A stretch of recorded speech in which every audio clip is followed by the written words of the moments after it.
Welcome back to the Passion Pit, the podcast that spotlights the movers, the shakers, and the indie art makers of New York City.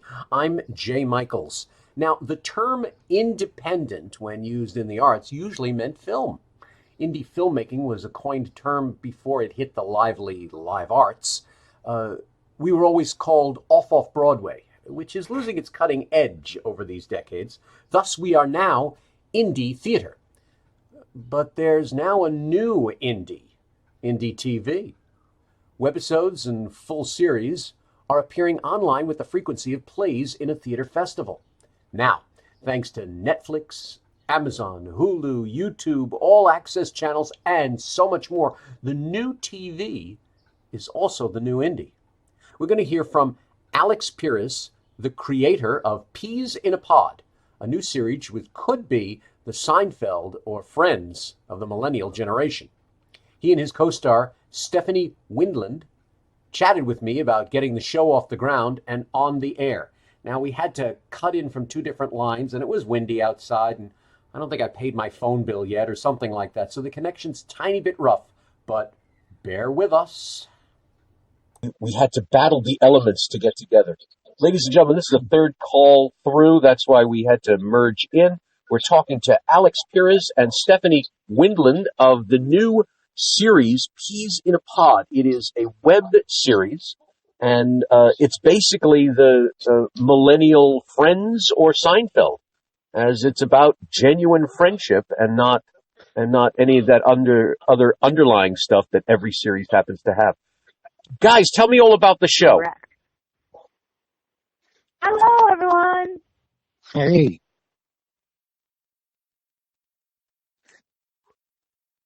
Who'd like to start and tell me about the show?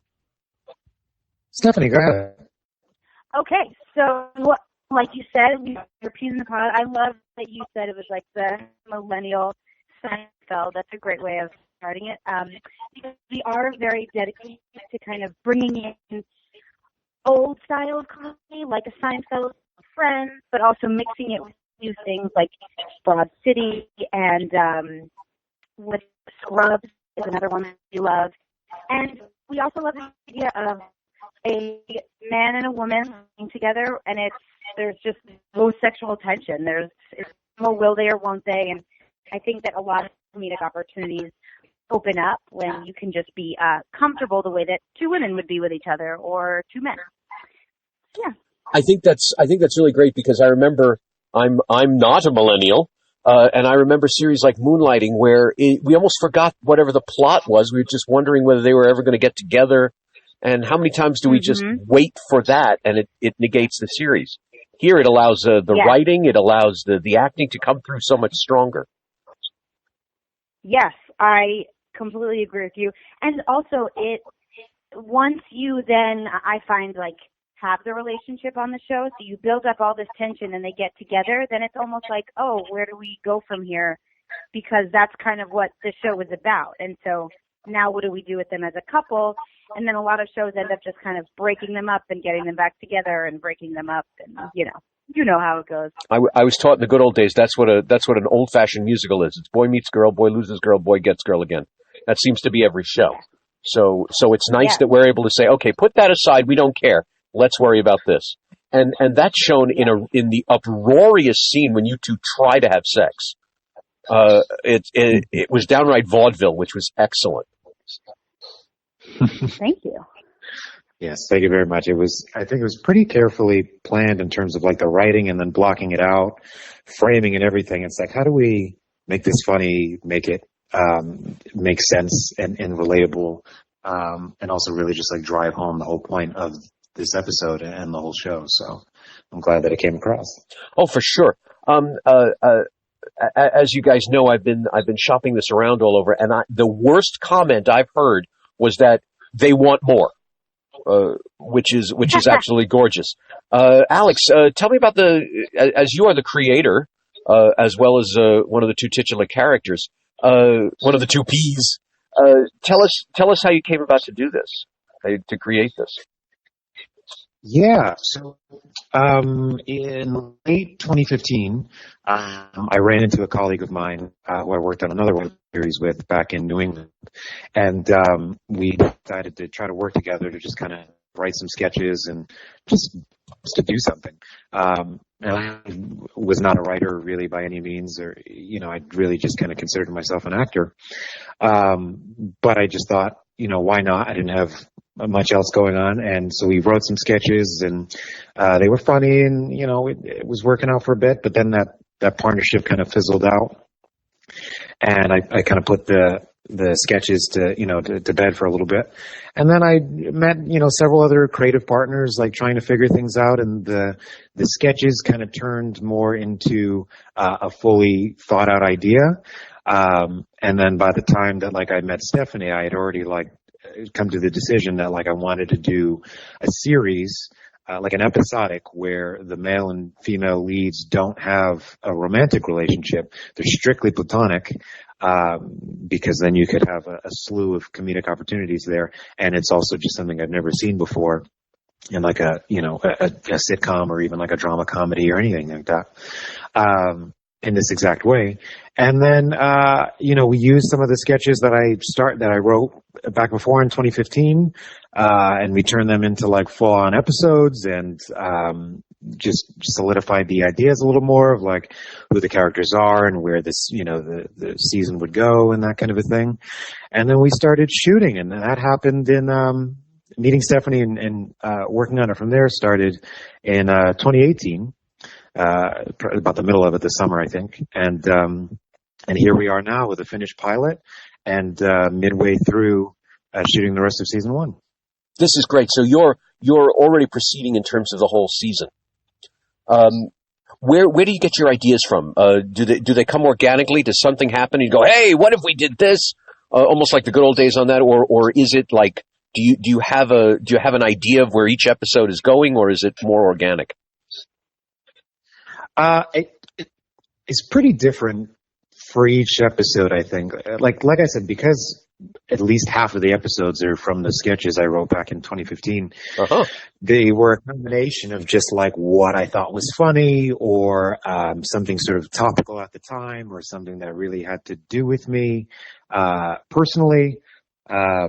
For example, we have the pilot.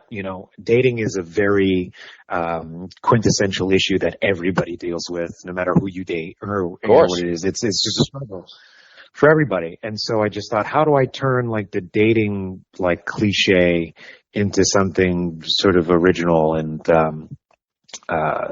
interesting. So that's what we did with the pilot and the idea. Other things are just I don't want to give away plot for episodes or whatever, but something that struggles that I just deal with all the time, or or whatever. And then when Stephanie came in, it was just okay, how do we bring in her comedic voice and ideas into it, so that way it feels a little more cohesive instead of just completely my ideas from years ago or whatever. So right, that's more or less how it's going to work. So you guys essentially are contributing to each thing. You guys are bringing your own thoughts. So we're looking at realism on that level. Yeah. How about the production sure. schemes? There are some really great. I use the grand old word shtick within there. We see some really uproarious moments. We see some real slapstick going on. Are you going for this performance element where we have the old vaudeville touches for it? Are you looking at things like that? Because that was great. The things I saw in the pilot were uproarious on that level. I think in terms of the comedy, we're in an age where I think that labeling yourself to one thing is just detrimental to what you could do with it. So I don't consider us just a sitcom, or even just a drama comedy, or anything very specific like that. The comedy in each episode lends itself to a different style. There are some moments or some episodes that are a little more slapstick vaudeville or whatever. Some are a little more dry and sardonic, or some are just straight sort of surreal realism type stuff or whatever. Some are a little heavier, a little more on the drama side than not. it's not a show just to make people laugh. Like, we want to make people think, and we want to stir up conversations, and there's a true message and meaning behind every scene, never mind every episode. And so if you really pay attention, you can catch all of that. Very cool. So this is essentially performance art. You've given us the story, and now you're saying, and now here's a million different ways to look at it. Yeah, I mean, more or less, like I said, each episode is got its, I mean, it's all definitely one show. It all feels like it's the same show, but each episode kind of has its own vibe, especially considering the subject matter that each episode has, and so on. And so, you're not necessarily looking at the same comedy, so to speak, in every episode. I mean, look at just the pilot that's out right now. You have impressions, you have, homages to other episodes and other TV shows and movies. You have the slapstick element. So we like to kind of incorporate it all. And that was a big part of me when I started this. I didn't want to just be this one thing. I wanted to do anything and everything that I thought was funny and that's within my wheelhouse. Because why not? That's great. That's exactly right. Okay, we're talking about wheelhouse. Both of you, tell me about your own acting trajectory, your own acting careers. Where were you, and how have you come into this series? What are you bringing in terms of being actors? I've been performing. I always find this to be like the most annoying answer, but pretty much my whole life, like, it's really the only skill set I have. And I've been doing musical theater for a really long time. That was like, when I had met Alex, was pretty much all I'd ever done, maybe a couple of plays, but it was all musical theater. And we met at a perfect time because I was just getting a little worn out with the whole musical theater scene. And I really wanted to do more like straight plays or film work. I had no film experience, or I should say I had terrible film experiences. Great stories, though. And they always are, aren't they? Came in and, the worst show is the best stories. Oh my goodness! Listen, if this is for another interview, but I could tell you some crazy, crazy stories. But my like track record with film was just not good because weird things would happen and they just wouldn't get produced. And then Alex was like, "Hey." He came to me with the idea of Peas in a Pod. It wasn't even called that yet, actually. But just he gave me the pilot script and the characters, and I was like, oh, this is exactly what I'm looking for. And it's perfect because of what you were just saying with this kind of like slapstick, like a tiny bit over the top moment. A bigger comedy is the perfect way, I think, for a musical theater girl to get into the film world because, it's a completely different medium. Oh, of course. So it allows me to learn how to be smaller on screen, but like still get to kind of keep some of that theatricality that I love so much. You can't see me. I'm nodding. I'm nodding as you're saying this because I'm nodding because in watching your performance, it is obvious that you understand the rudiments of musical theater comedy. The whole inflection, the whole use of your body was right on the mark with that, and it was really engaging and really a lot of fun. So when you said musical theater, I was like, uh-huh. Oh, see, you can't see me, but I'm flush red. Alex, how about you? Where my pleasure. Alex, how about you? Where did you come from? So I'm from New Bedford, Massachusetts. Shout out to my New Beiggers. And I also have been acting forever. I did like the drama club in high school, and show choir and all that stuff. And, it was pretty much there that it solidified for me when I did plays like Our Town and All My Sons, and Tartuffe, this like French farce. That I loved acting, and I had people coming up to me even then when I was complete amateur, didn't know anything about the craft of acting or anything like that.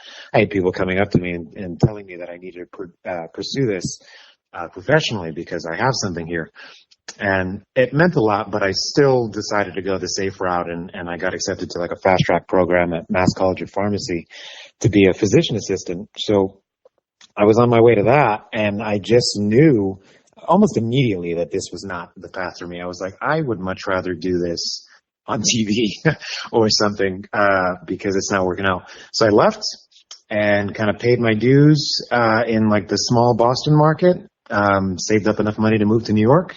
And I've been here for almost 4 years. And so I've now had the pleasure of like doing everything from, high school theater all the way through like, web series, short films, feature films, TV, commercials, industrials, you name it.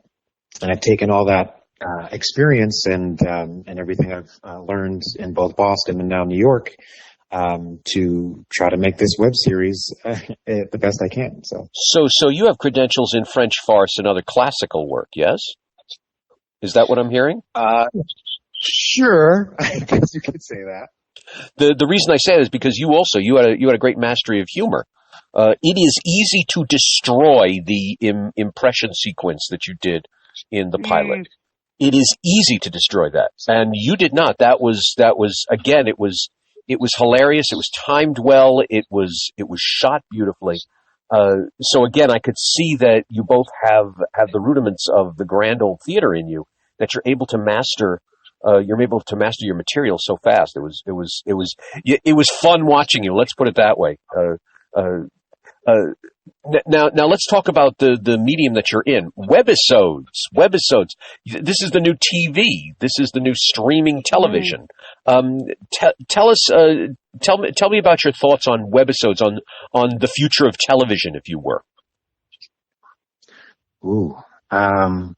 Well, first off, let me just say to answer one more thing in terms of us being, understanding the rudimentary elements of theater and whatnot. I can't speak for Stephanie, but for me, somebody like Jim Carrey is my inspiration initially for acting. So he's just got this larger than life personality, and so I've always been a sucker for like impressions and just being huge and whatnot.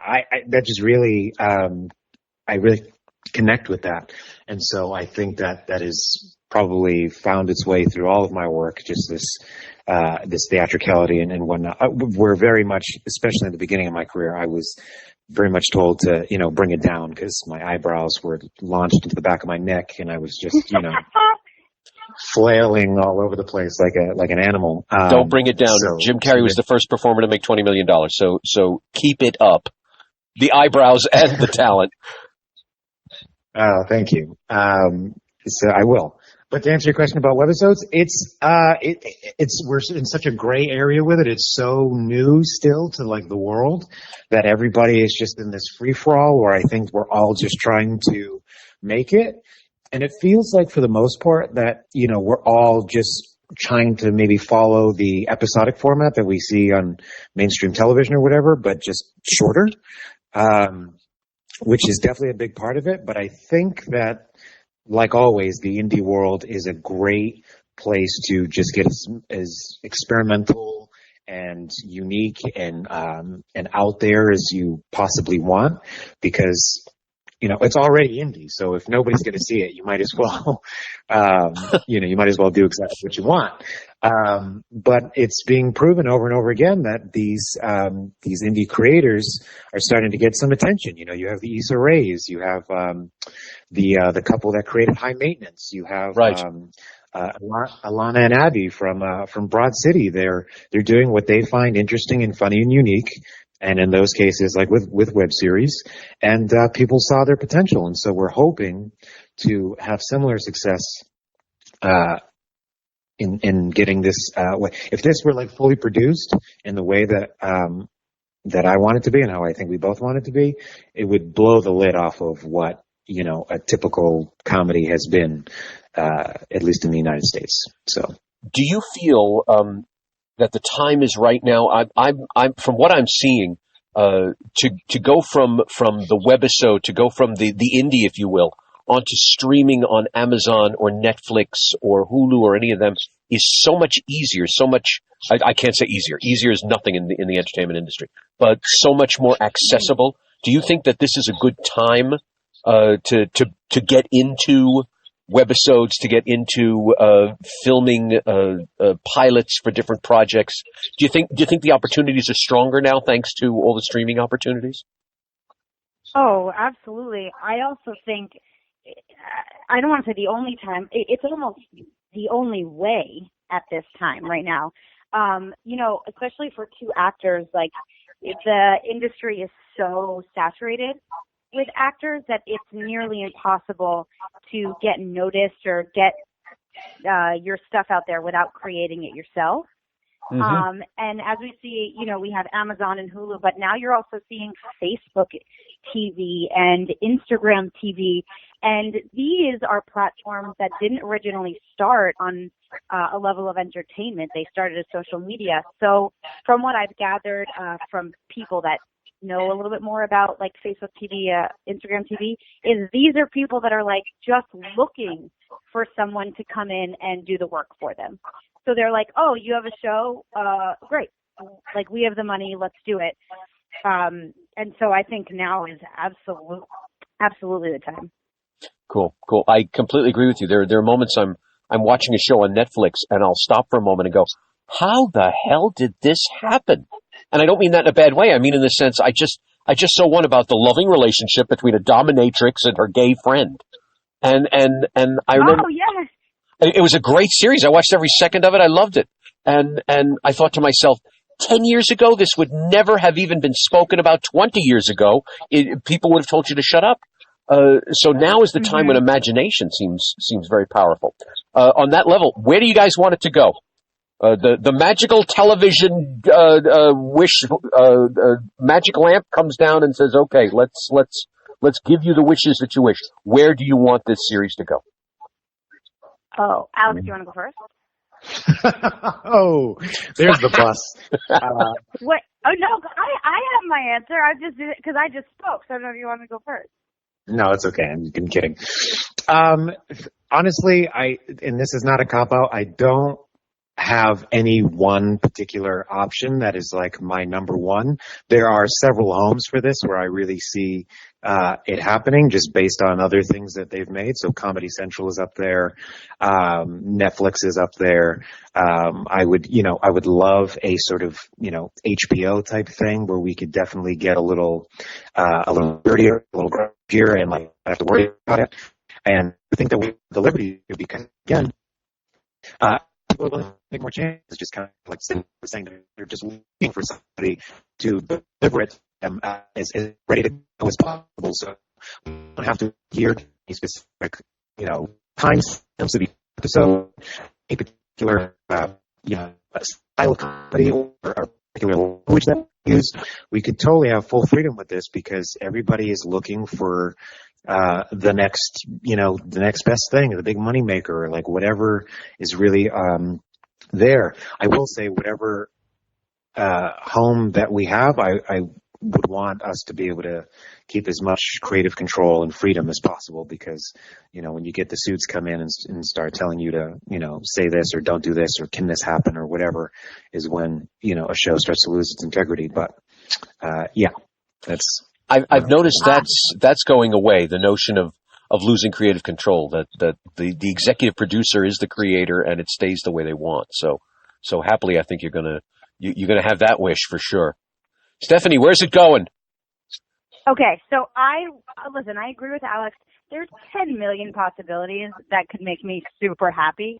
But if I'm gonna rate the story of my dream ending, it's HBO executives come over and they're like, whoa, this show is fire. We want to make it darker. I love a dark comedy. And so then we work with HBO and we make a dark, not dark, but it's actually what Alex said, a grungier version of Peas in a Pod. And then all of a sudden they're like, Game of Thrones. What? Which is, I am a huge fan of Game of Thrones, so that's not saying anything. But I'm saying in this dream fairy world, that's what happens. But, however, truly getting picked up by any huge platform that wanted to work with us and use our ideas would be lovely. So your dream is, of course, to mount a dragon and then just set everything on fire except for Alex. Very good. Okay. It would be for Polly to kill the Night King. That's the dream. Yeah, that's where Peas in a Pod is going if it lands on HBO. Polly is a dragon with a crown, and she's killing everybody except for, I don't know, Khaleesi. I don't know much about Game of Thrones. So. And then at the very end, the dragon just sets the coffee house on fire, and then all is done. Yes, there you go. That's the pilot episode, on the fully produced pilot. Guys, this has been great. Thank you so much for chatting with me. I'm going to tell all our viewers how they can see the pilot and what they can do to make sure that this series goes on and on and on, and that both your dreams come true, and that HBO and Netflix and all of them are vying for your attention, as well they should, because you have a brilliant piece of work that you're giving to us. Thank you. My pleasure. Thanks. Thank you both very much, and I will definitely be talking to you soon. Wonderful. Thank you. Can't wait. Thanks. Ciao.